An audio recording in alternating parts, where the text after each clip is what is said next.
kung tawagin, recreational drugs at diuretics, ang ating pambansang kamaong Manny Pacquiao.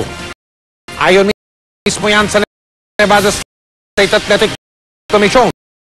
Ang pagsusuri sa ihi o yung urine drug test ay ginawa bago at matapos ang katatapos lamang laban ni Pacquiao kay Sugar Shane Mosley.